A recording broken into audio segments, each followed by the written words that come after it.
But we did also notice that there are other things here such as intruder, repeater, and others. What are those options? Well, they all have their own purpose. Let's first start by checking out this target tab right here.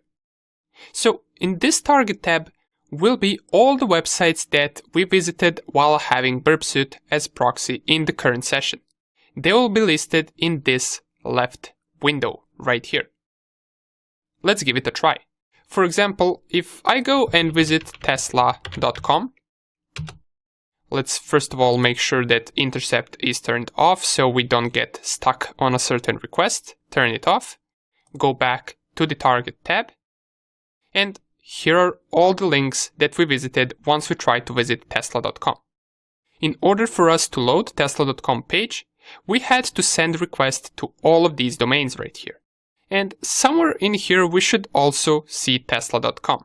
Let me check it out. Here it is. It's last in my case. And once you select it, or once you select any of these links or domains, in the window to the right, we will see all of the HTTP requests that we performed with that website. Let's, for example, take a look at this first request. So this is the first request that we performed. It's us trying to get www.tesla.com. And here are the HTTP headers of our HTTP GET request for this page. If we wanted to check out the HTTP response, we can take a look at this right window right here. So this is the response to our HTTP request. We can scroll all the way down and we will be able to see the HTML code of tesla.com page, which is this one right here. We can print it out like this. We can also take a look at the raw headers right here, as well as the HTML code.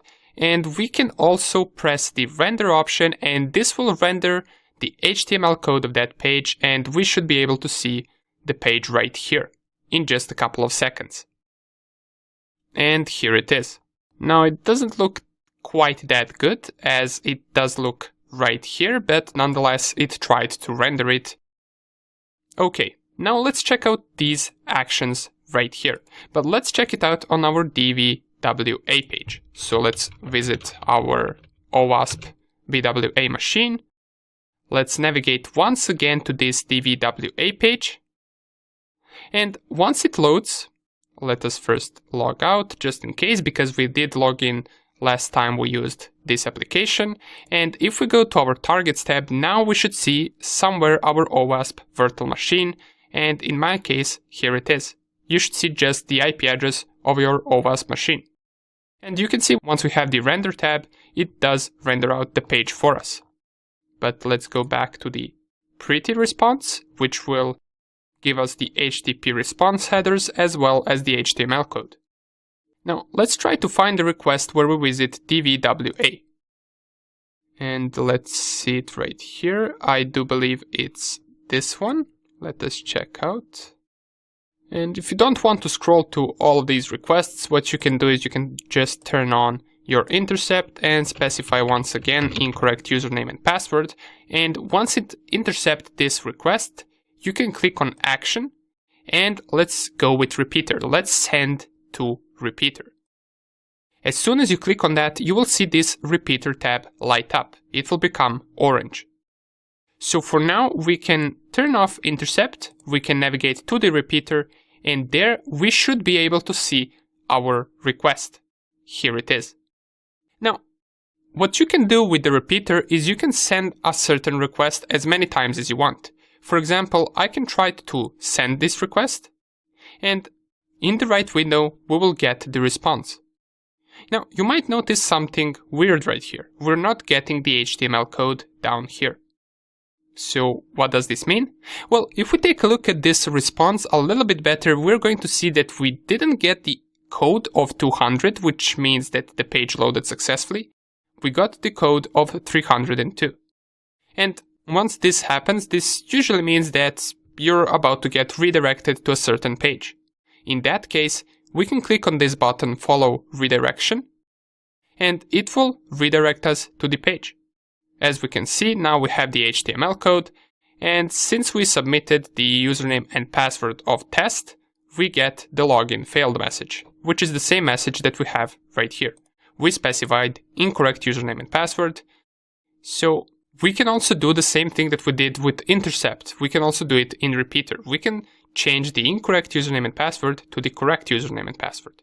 For example, let's go to the intercept turned on. Let's forward these packets. Or let me just do it like this. I'm going to type test and then test, turn on the intercept, and click on login. Now, let me go and find this specific request for the DVWA page, and here it is. Now, let's send it once again to the repeater. Turn off the intercept, go to the repeater, and here we will have once again this request. Now, you can change anything that you want in this request. For example, we can see the user agent tab right here that says Mozilla 5.0 and says the Linux version. It pretty much gives the information about us. And if you wanted to hide that information to the DVWA page and to our OWASP virtual machine, you can type, for example, that user agent is iPhone 7. For example, and leave it just like this, and this will get sent to the page. We can also change the correct details. Correct usernames and passwords to admin and admin, and then we can send this request. Remember that it will get redirected, so we must follow the redirection, and now we shouldn't get that login failed error. Instead, we should successfully log in to the page, and if we go to render, it should render out a logged in page. As we can see right here, down here it says username is admin, so we successfully logged in, as it says right here as well.